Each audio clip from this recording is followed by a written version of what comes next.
मिठाई में सबसे आसान मिठाई, इसके लिए हमें दूध अच्छी तरह से उबाल लीजिए। थोड़ा गाढ़ा हो जाए इसमें शक्कर डाल करके अच्छी तरह से उबाल लीजिए। उबल चुका है, अच्छा उबाल आ गया, दूध गाढ़ा हो चुका है। अब इसमें इलायची डाल देती हूँ। डाल करके शक्कर डाल करके अच्छी तरह से पकाइए। थोड़ा गाढ़ा हो जाए तो इसमें नारियल का बुरादा डाल दीजिए। आपको जितनी मिठाई बनाना अपने हिसाब से।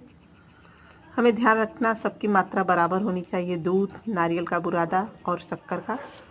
गाढ़ा हो रहा है, देख लीजिए थाली में निकाल करके, जमने लगे तो उतार दीजिए। अब इसको उतार लेती हूँ। अच्छी तरह से आप जिस आकार में बनाना चाहते हैं बना सकते हैं। फिर मिलती हूँ।